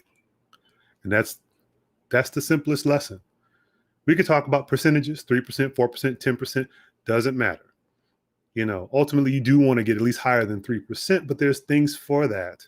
But the idea, the concept is there's things you can do where your money will grow and you don't have to work for them. i.e., you don't have to exchange your time for money. You don't have to go to a job for money. You don't have to wait in line for money. It just happens on its own, and you can go off doing whatever else you want to do. Yeah, go to work, go to a job, go to school, go play, whatever. It's working on your behalf slowly, but you don't have to do anything. Well, man, this has been a beautiful conversation. I'm inspired, and I hope that the listeners that have chimed in are inspired as well. And so I want everybody that's listening, and even the future listeners, to go to Amazon right now. In the search bar, type in "What I Wish I Knew About Money at 25." Hit the space bar, and then type in Alex Gardner. That's ALEX. Hit the space bar again, GARDENER, and then press the return button. Press the return button. And you'll know it's the right one because it looks like a Benjamin. So yeah. You have it's a Benjamin's face on it, and it's white and yellow text. You can put the name of the book or my name, and it'll come up the same way. And it's $12.99. Or if you're part of Kindle Unlimited, it's free if you have a subscription. So $12.99, or it's free if you for the paperback, or if you with the Kindle Unlimited subscription. Now, this book is going to be very, very powerful, especially if you're just getting into it. So if you have teenagers, young adults, or even full-grown adults, retired adults, straight up, $13 ain't gonna put a dent in nothing. Yeah, you still get your sandwich after you spend the $13. Yeah. I've spent I'm gonna be real. I've spent over a good $15,000 to learn the various parts of the stuff I put in this book. Oh, I know. And it's because I was being hustled, because I thought that was the answer. Mm-hmm. So basically I'm saying let me take the hit so y'all can benefit. This is from us to us. I'm not partnering with anybody else. Ain't nobody telling me what to write. This is not a sales pitch. This is me trying to help y'all out, help us out. Because realistically, I'm still learning, but I know these things work. And if I'd known these at 25, I'd be a millionaire right now, straight up. I'd at least have $300,000 at the minimum. Yeah, if I had that, I'd be out at Vegas right now, at a table right now, acting a fool. No, I'm Jamil Harley. Well, hey man, how can the people get in contact with you? Well, they can email me, alex@alexgardner.com, alex@alexgardner.com. You can go to again, the Amazon site actually has an author page where you can actually connect with me through Amazon. So if you click follow, you'll actually be directed to me. And that's probably the easiest way to do it. Everything kind of stays centralized. But, of course, I have Instagram and everything, but the Amazon site is really optimized to contact me about the book. But you can email me and contact me on Facebook or Instagram, and we talk about anything. It's just I have some pictures of, other comedy stuff. And if you see some mum ra stuff, you might be like, what's going on? Right? But the Amazon site is probably the best, and it has an author portal for you to contact me. So that's the best way. And do you do personal consultations now that you've dropped the book? And because I know a lot of people are going to be reaching out to you once they get a hold of this book. Yeah, I will. Yeah, I've done Zoom calls before. I like to keep sessions are about 3 hours, and I like to have no more than 6 people at a time. But no, I've done those before. Okay. And actually, I did those for a lot. And actually, that's what prompted the book. So I can definitely do that. Okay. Thank you. And at some point, I will be going live. Go ahead. No, I was saying thank you to one of the family's participants, Chandra. She said, great show. And my DJ, Andre Franklin, he says, hey, I'm here for it. Dre's another money man. Y'all go pick up that book. Go ahead. What was you saying, Alex, before I Kanye West you? Oh, no, it's all good. I was just saying, just buy the book, man. No, basically, it's like, I really feel like this is something where if you could avoid all the hustles and the scams and the money that you spent chasing money, chasing success, this could basically take all that wasted time and money and put it toward your goals. And so at the end of the day, by the time you reach my age, you have plenty. And you have a choice. And that, ladies and gentlemen, is true freedom. Yeah. No, it doesn't matter how wealthy you are. No, there is no dollar amount that you can spend to get back a millisecond of time.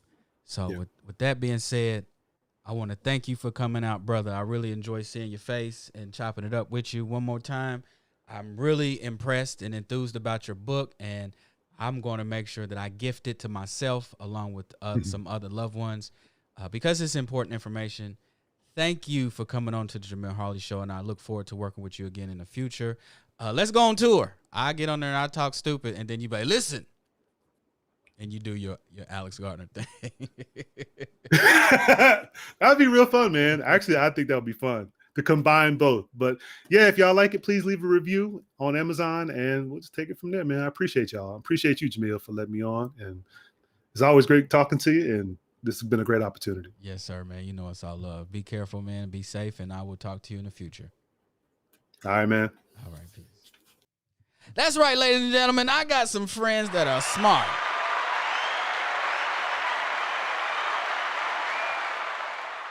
Yeah, man. Moving down to Atlanta, I met a lot of people, a lot of great people, and we've grown into even greater people. Right on, Ev. And I really enjoy seeing the faces that I see every Saturday come back and pour into the show. Y'all give me just the energy that I need. Sometimes at the end of the show, people are like, do I look sleepy? Because the way I'm so locked into the conversation, and I'm looking at a camera and a big screen, so my eyes is all over the place. But I was locked into the conversation, and I'm telling y'all, I know this, brother. Go get that book. $13. That $13 book is going to yield you a bunch of resources. Get the book. But nonetheless, Thank y'all for tuning into the Jamel Harley Morning Show. I have been Jamel Harley. It's only one. I want to shout out to Kiana Quarles again. She's driving cross country on her Keontae formation tour. But we'll be back here next Saturday, and I'm looking forward to seeing the same faces again and maybe some new faces. Share this with your friends, your family. And if you got a college student, niece, nephew, cousin, child, send this show to them. Send the show to them. Thank y'all, and y'all have a good Saturday. You are now listening to the Jamel Harley Morning Show.